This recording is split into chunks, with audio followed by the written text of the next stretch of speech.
Let's talk about the thing that has remained constant in the appraisal business for the last 30 or 40 years thing.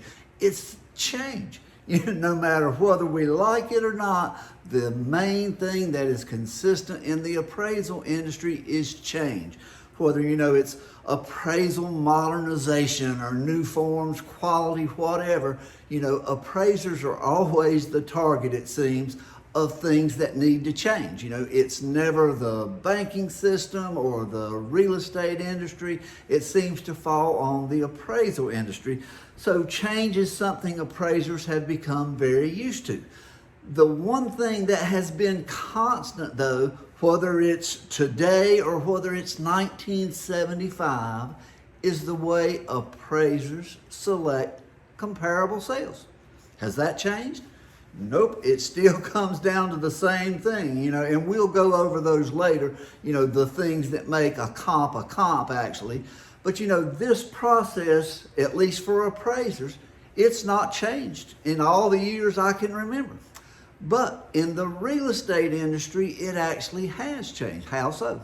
Well, what's happened is the automated valuation system has crept into the real estate industry, and the way real estate agents look at getting comparable sales, it's about most of the time drawing a circle on a map and coming up with 40, 50, however many comps, every sale that's come up in that area, and coming up with a price per square foot.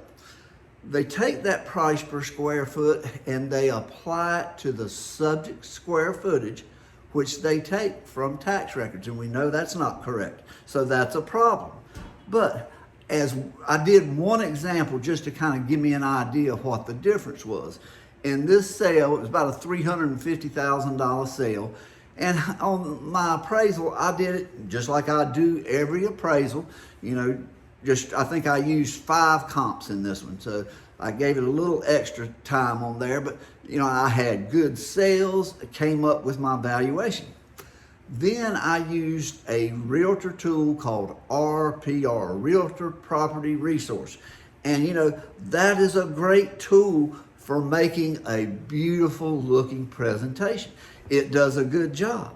But what it did on this particular house, it had over 50 comparable sales. It called them comparable sales, but there were 50 sales. There was, square footage went from, I think, 1,019 up to over 4,300. The year built went from 1919 to new construction. Even the price range was like 108,000 up to 1,458,000.